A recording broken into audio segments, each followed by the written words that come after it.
Silicon Valley is supposed to be a melting pot for innovation. Can you tell me why is that so?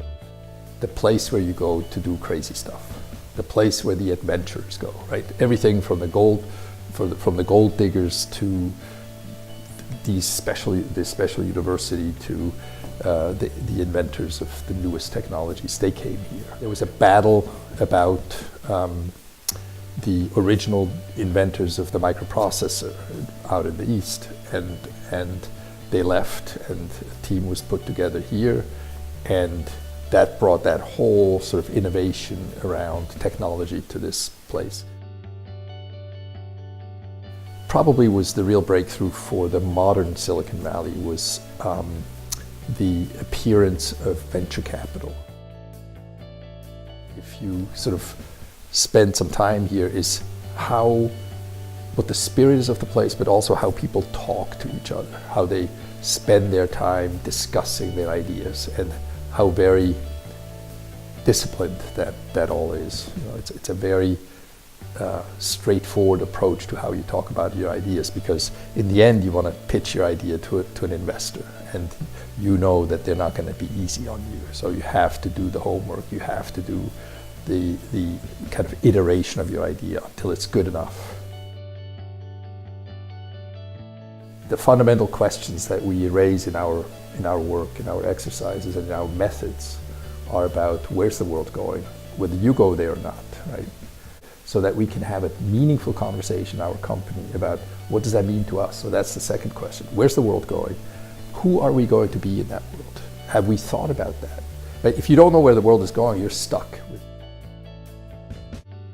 So they fly in, they've got their business in mind, they just replied their last emails, and then they arrive here. They are here in the garage.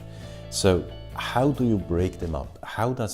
Can you describe such a week, and what is the difference when they fly back home?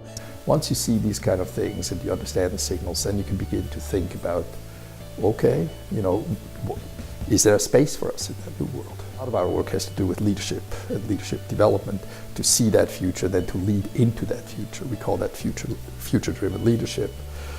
And then you can enroll everybody else in the organization. You can basically say, play along, come along, and you provide tools and provide methods, and you do the things that need to be done to successfully go to that future.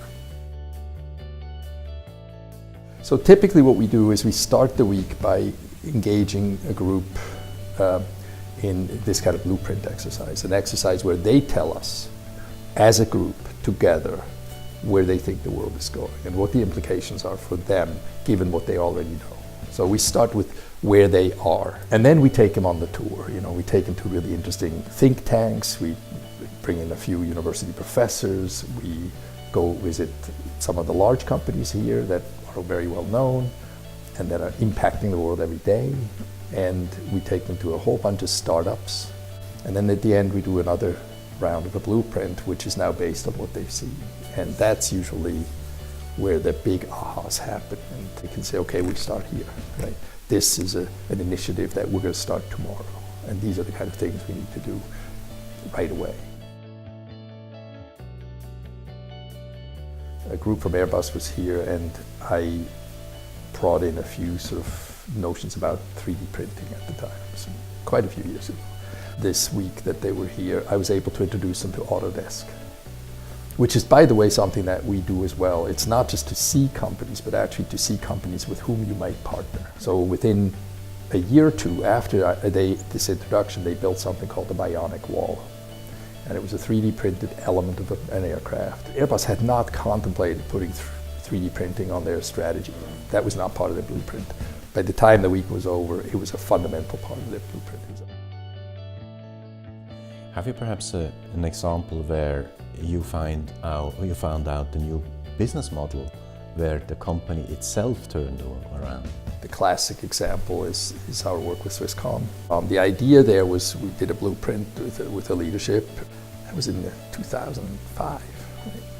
But that was revolutionary. The idea of moving from technology-driven to human-centric was fundamental to a massive strategic shift. It changed the brand, it changed the logo, it changed the stores, it had an impact on every single aspect of the business.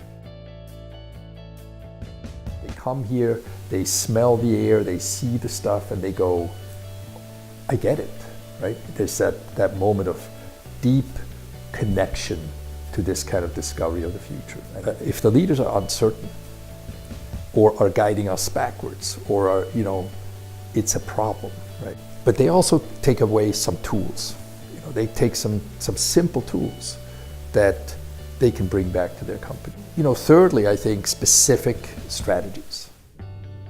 Have you anything to add what you would say what is important as well, point from your side? So I think we are all in search of clarity about what we must do in order to allow our enterprises and all the people that are part of that enterprise to actually exist in 2 years, 5 years, soon. So getting that confidence is really important to come from something tangible. And that's what I think is really interesting about Silicon Valley. It's the tangibility. You go anywhere here and you can see something. Thank you very much. That's good.